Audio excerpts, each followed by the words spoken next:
오늘 성경의 본문 말씀 바로 내일이면 십자가의 그 고통을 짊어지셔야 합니다. 십자가의 아픔을 짊어지셔야 합니다. 다가올 십자가를 직면을 안 하였습니다. 내일이면 십자가를 져야 되는데 다가올 이 고통, 주님께서는 가룟 유다를 원망하지를 않습니다. 이 십자가가 오고 있는데 문제가 없는 것처럼 부인하지도 않았습니다. 회피도 하지 않았습니다. 오히려 십자가의 고통을 끌어안고 겟세마네 동산에서 올라가 엎드리셨습니다. 바로 이 엄청난 고통과 아픔, 이것이 다가오는데 이 고통을 끌어안고 직면하면서 겟세마네에 올라가서 엎드려서 기도하고 하나님 앞에 간절히 간구했던 예수님이셨습니다. 그런데 여기에 반해 제자들은 어떻게 했습니까? 그날 밤 제자들도 다가올 시련을 알고 있었습니다. 왜? 예수님께서 3-4번씩이나 십자가에 고난을 받을 것이야. 내가 장로들과 서기관과 바리새인들에게 고난을 받아가지고 내가 십자가를 질 것이다. 예수님께서 계속적으로 경고를 해 주었습니다. 주님께 엄청난 커다란 일이 오면 자기들에게도 커다란 일이 올 것이다 라고 피부로 느끼고 있었음에도 불구하고 그들은 잠만 자고 있었습니다. 오늘 45절 말씀에 슬픔으로 인하여 잠을 자고 있었습니다. 잠을 잤다, 기도하지 않았습니다. 회피를 해버렸습니다. 잠에 빠져버리고 말았습니다. 요나와 마찬가지입니다. 선지자 구약의 요나는 어떻습니까? 하나님의 명령이 나옵니다. 그 명령에 따라 저 니느웨에 12만 명이 있는데 좌우를 분별하지를 못하는 그런 사람들이 있다. 이 니느웨에 가가지고 너는 하나님의 말씀을 증거하라 라고 하나님께서 말씀을 주셨습니다. 요나는 어떻게 했습니까? 그쪽 바라보지도 않았습니다. 반대로 가버립니다. 욥바로 나아갑니다. 다시스로 가는 배를 탔습니다. 배를 타고 가장 먼저 어디로 가버립니까? 배 밑창에 들어가서 그냥 에라 모르겠다 잠에 골아 떨어져 버리고 말았지 않습니까? 제자들도 잠만 자고 있었습니다. 잠에 도피해버렸습니다. 망각해버리려고 했습니다. 에라 자버리자, 잠에 들면서 다 잊어버리려고 했습니다. 바로 그때 예수님께서 제자들 곁으로 왔습니다. 십자가를 져야 하실 예수 그리스도를 부인하고 도망갈 제자들의 모습을 예견을 하면서 주님께서 이미 경고를 했습니다. 경고를 받고도 잠에 빠진 제자들에게 주님께서 다가가서 말씀하십니다. 어찌하여 자고 있느냐? 주님의 말씀입니다. 오늘 이 주님의 말씀 어찌하여 자고 있느냐? 바로 이 말씀이 제자들에게 주시는 말씀뿐만 아니라 나에게 주시는 말씀이요, 우리 성도들에게, 여러분들에게 주시는 말씀이 아닐까요? 산적한 문제가 많이 있습니다. 풀어야 할 문제가 많이 있습니다. 급한 문제들도 많이 있습니다. 우리나라의 남북한의 평화의 일, 그리고 사회적으로 어린 아이들의 성적인 그러한 도덕, 윤리적인 타락, 그리고 또 가정이 해체되어 가고 있는 이러한 사회, 그러면서 또 경제적으로 막히고 있는 것, 그리고 바로 최근의 문제로 일본의 정치적인 보복의 문제, 이러한 문제가 산적해 있는데 어찌하여 너희들이 깨어있지 않느냐, 자고 있느냐, 나에게 말씀해 주십니다. 영적 혼란이 오고 있는데, 신앙이 퇴보되고 있는데 어찌 깊은 잠에서 냉담할 수가 있느냐, 무관심의 잠 속에 빠져 있느냐, 나에게 지적합니다. 우리들에게 지적합니다. 하나님의 방법, 하나님의 말씀을 끌어안고 하나님의 뜻대로 기도하며 하나님께서 해결해 주시길 바라면서 엎드려 기도해야 하지 않느냐. 어찌하여 잠에 빠져 있느냐, 걱정과 슬픔을 안고 빠져 있느냐. 주님께서 기도하시기를 원하십니다. 바로 하나님 앞에 기도하며 나아갈 때에 우리 하나님께서 다 해결해 주실 줄 믿습니다. 우리들은 기도해야 할 줄 믿습니다. 그러면 왜 예수님께서 제자들에게 기도하라라고 말씀을 하고 계실까? 오늘 40절, 46절 말씀에 두 번씩이나 제자들에게 기도하라라고 명령하십니다. 기도하라라고 명령하신 이유는 시험에 빠지지 않기 위하여 기도하라라고 말씀하십니다. 40절 말씀에 유혹에 빠지지 않기 위하여 기도하라. 46절 말씀에 역시 시험에 들지 않기 위하여 너희들은 기도하라 라고 말씀을 하십니다. 그런데 오늘 성경의 본문 말씀에 여기에 시험은 어떤 시험입니까? 우리들이 학생들이 시험에 테스트하는데 교육적인 그런 시험, 그 시험에 테스트하기 위해서 기도하라 말씀하시는가? 아닙니다. 이 시험은 마귀의 유혹입니다. 사탄의 엄청난 파괴적인 공격입니다. 사탄이 예수님을 무너뜨리기 위해서 공격하고 있는데 제자들은 잠만 자고 있습니다. 이것이 안타까웠습니다. 그래서 주님께서 시험에 빠지지 않기 위하여 너희들이 기도하라 라고 말씀하십니다. 주님은 사탄의 시험이 올 것을 미리 알으시고 제자들에게 경고를 하셨습니다. 오늘 22장 성경 말씀 조금 앞에 31절 말씀에 이렇게 말씀을 하십니다. 시몬아 시몬아 보라 사탄이 밀 까부르듯이 하려고 너희를 요구하였으나, 쉬운 말로 번역을 해봅니다. 시몬 베드로야, 사탄이 너를 넘어뜨리려고 파괴하기 위해서 너의 틈을 노리고 있다. 그래서 내가 너를 위하여 믿음이 떨어지지 않도록 기도하고 있다. 너도 믿음이 떨어지지 않도록 기도하라. 베드로에게 요구를 했는데 베드로의 잠에 골아 떨어져 버리고 말았습니다. 어찌하여 잠에 떨어졌느냐 말이야. 예수님께서 베드로에게 책망하고 계십니다. 바로 이 말씀이 비단 베드로에게 말씀 주시는 것만이 아닙니다. 다른 제자들에게도 경고하고 있습니다.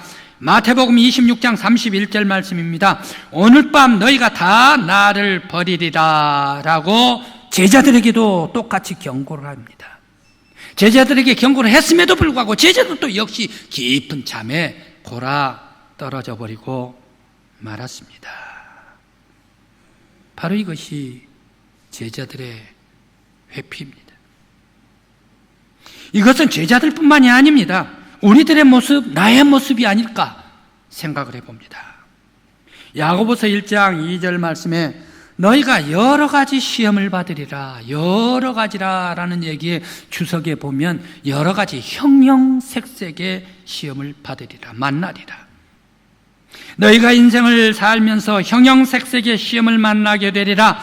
그 시험은 가정적인 시련도 있을 것이고 병고와 아픈 시련도 있을 것이고 때로는 억울한 시험도 있을 것이고 직장 안에 하대함을 받은 시련도 있을 것이고 인간 대접을 받지 못하는 시련도 있을 것이고 인간 관계에 있어서의 실패한 그런 아픔도 있을 것이고 사업장의 시련도 있고 형형색색의 많은 사람들은 살아가면서 시련이 있습니다.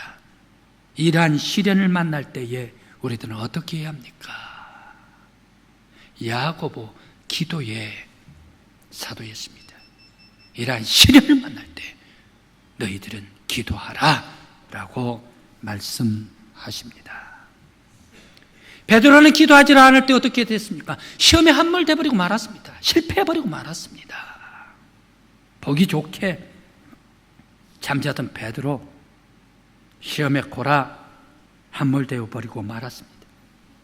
물론 베드로가 실패했습니다마는 베드로에게 제2의 하나님의 은총을 베풀어 주심으로 말미암아 제기의 은혜를 주셔서 일어섰습니다. 힘있게 일어섰습니다. 용사가 됐습니다. 나중에. 그러나 1차 시험에 실패해버린 아픔의 경험을 가지고 있는 베드로, 내가 왜 그때는 실패했었던가, 내가 왜 그때는 시험에 함몰되어 버리고 말았었던가. 바로 이 실패를 경험한 베드로에게 있어서는 아픔으로 흔적이 남아있을 것입니다. 주님께서는 우리가 인생에서 불같은 시련을 겪을 때가 있다라고 말씀을 하시면서 이러한 시험 앞에서 주님께서는 이렇게 가르쳐 주십니다. 주기도에서 매일 가르쳐 주시고 있습니다. 시험에 빠지지 않게 하여 주시옵소서. 시험에 들게 하지 마옵시고 시험에 빠지지 않게 하옵소서라고 주님의 기도에서 가르치십니다. 시험에 빠지면 함몰당합니다. 시험에 빠져 함몰당하면 혼란이 옵니다. 혼란이 오면 세상적으로 됩니다. 세상적으로 떨어지면 마귀가 좋아합니다. 타락하게 됩니다. 마귀가 주장하면 세속적으로 파괴가 오게 됩니다. 마귀의 시험에 빠지지 않게 하기 위해서 우리들은 늘 기도하고 주님 앞에 엎드리고 하나님의 뜻을 구하고 하나님 앞에 간구해야 합니다. 성령님께서 나를 주장하여 주시옵소서. 나의 삶에 주님께서 인도하여 주시옵소서. 그리스도의 은혜로 살게 하여 주시옵소서. 하나님 나라가 임하게 하여 주시고 하나님의 거룩한 삶으로 아름다운 형상으로 살게 하여 주시옵소서. 모든 악한 마귀 시험 물리쳐 주시옵소서. 우리들은 기도해야 할 줄 믿습니다. 또 기도해야 하는 두 번째 이유가 있습니다. 하나님의 뜻을 이루기 위해서 기도해야 합니다.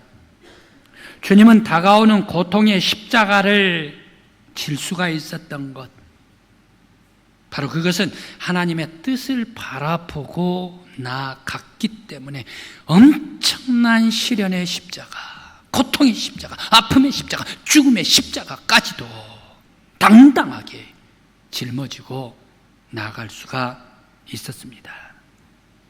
오늘 말씀 42절 말씀입니다. 아버지여, 만일 아버지의 뜻이거든 이 잔을 내게서 옮기시옵소서. 그러나 내 원대로 마옵시고 아버지의 원대로 되기를 원하나이다.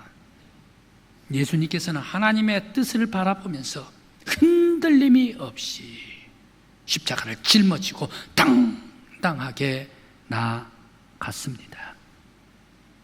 하나님의 뜻을 바라보는 사람은 어떻습니까? 흔들리지를 않습니다.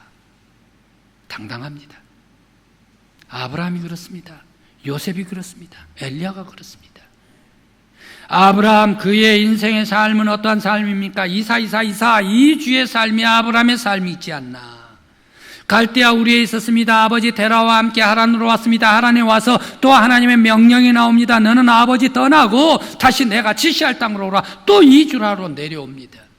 그러면서 거기에 베델과 아이 사이에 거기에 이주를 하게 됩니다. 여호와 하나님의 이름을 부릅니다. 또 헤브론에 갑니다. 헤브론에서 또 브엘세바로 옮겨갑니다. 아브라함의 삶, 이주의 삶, 이사의 삶이었습니다. 이사 나아가면서 하나님의 뜻만 바라보고 순종하면서 나아갈 때 흔들림이 없이 당당하게 나아갔다. 그때 하나님을 바라본 아브라함을 도와주시고 함께해 주시고 복의 근원이 되게 해 주셨습니다. 하나님의 뜻만 바라보는 여러분들 되시기를 바랍니다. 요셉도 하나님의 뜻만 바라봤습니다. 억울하기 이루 말할 수가 없습니다. 어렸을 때부터 억울합니다. 마음에 응어리가 져 있습니다. 같이 살던 10 형제들이 자기를 팔아버렸습니다. 굴로 떨어뜨리더니 아라비아 대상에게 팔아버리고 말았습니다. 그래서 감옥으로 노예가 됐죠. 감옥에 들어갔죠. 억울하기 이루 말할 수가 없습니다. 그러면서도 하나님의 뜻대로 살았습니다. 하나님 앞에 감옥 속에서도 하나님 앞에 기도하며 그 뜻대로 살았던 요셉. 하나님께서 그에게 꿈을 주십니다. 하나님께서 지혜를 주십니다. 하나님께서 은혜를 베풀어 하나님께서 도와주십니다. 하나님께서 높이 올려주십니다. 종이 대신이 되게 해 주셨습니다. 하나님의 뜻을 바라보았던 사람, 하나님의 뜻만 바라보고 당당하게 나아가는 여러분들 되시기를 간절히 기원합니다. 또한 엘리야, 그는 하나님의 뜻만 바라보았습니다. 갈멜산에서 온통 주변의 사람들이 전부 다 이세벨 황녀를 따르는 그런 바알과 아세라, 그런 사람들로 가득 차 있었습니다. 그런 이방 제사장으로 가득 차 있었습니다. 대결하자 말이야. 과연 누가 하나님인가? 대결을 하자. 갈멜산에 올라갔습니다. 물을 부었습니다. 엘리야 간절히 하나님 앞에 기도를 합니다. 여호와만이 하나님인 것을 알게 하옵소서. 기도하고 또 기도하고 간절히 기도할 때에 하늘에서 푹 불이 올라와서 내려와서 핥아버리고 말았습니다. 이럴 때 850년 자기는 외로웠습니다. 하나님만 바라보고 나아갈 때에 승리하게 되십니다. 성도 여러분, 어려움이 있습니까? 고난이 있습니까? 병고가 있습니까? 아픔이 있습니까? 괴로움이 있습니까? 억울함이 있습니까? 오직 하나님만 바라보고 나아갈 때에 하나님께서 여러분의 힘이 되어 주시기를 간절히 기원합니다. 신약의 요한 사도도 마찬가지입니다. 최대의 핍박이 언제 최대의 핍박이 있었습니까? 기독교가 당하는 최대 핍박.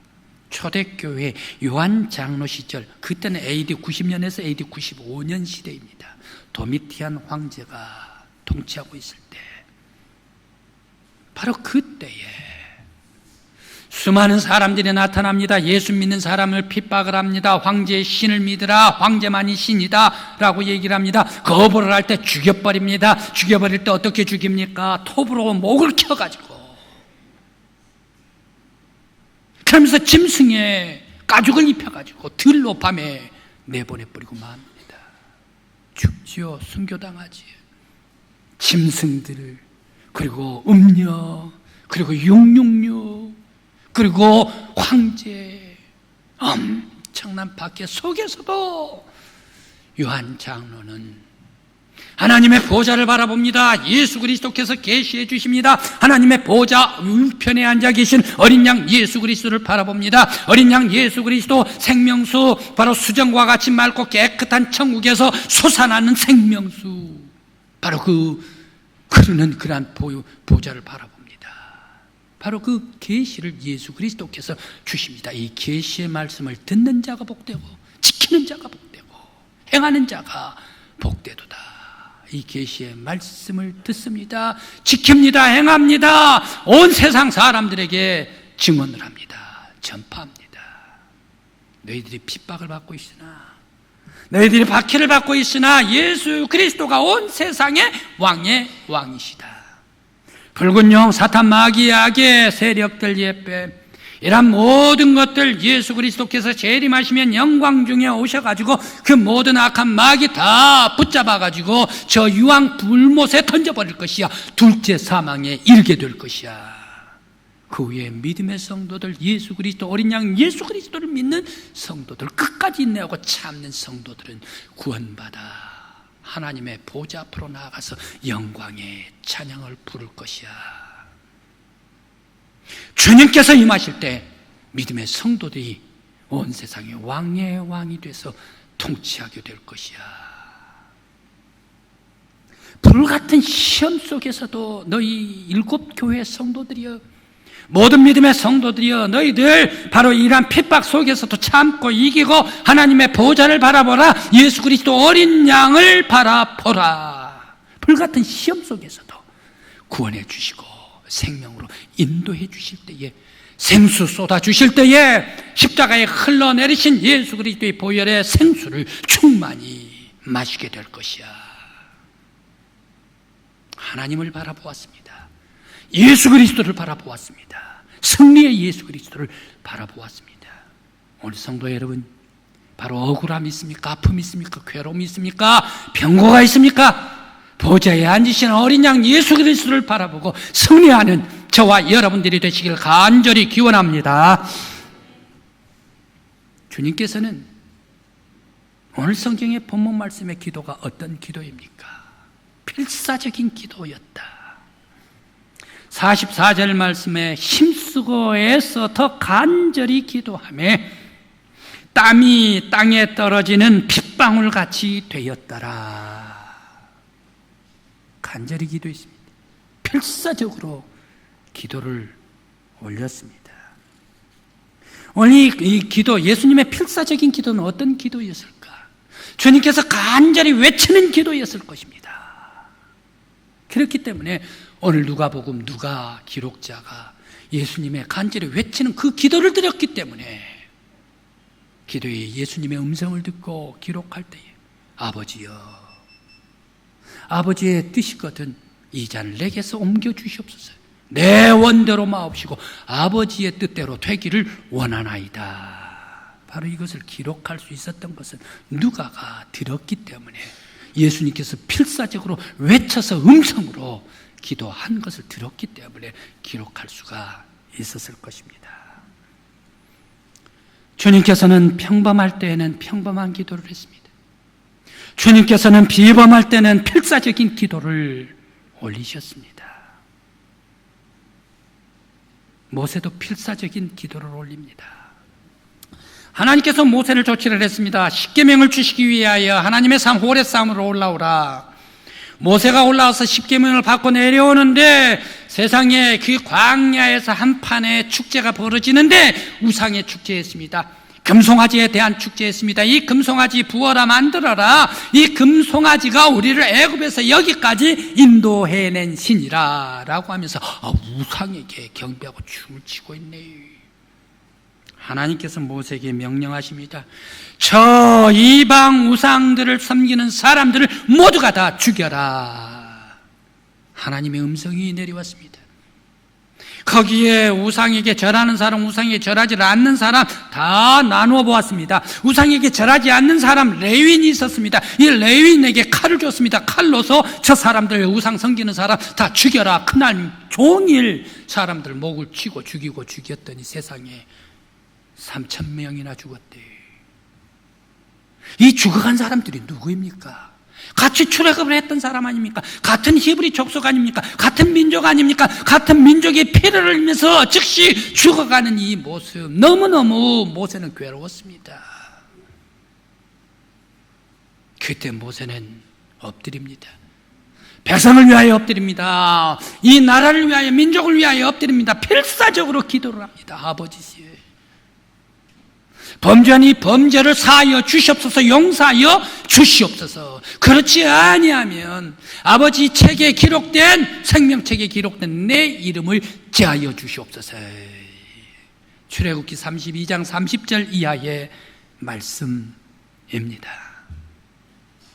간절히 필사적으로 이 나라 백성들을 구하기 위해서 기도할 때 하나님께서 말씀하십니다.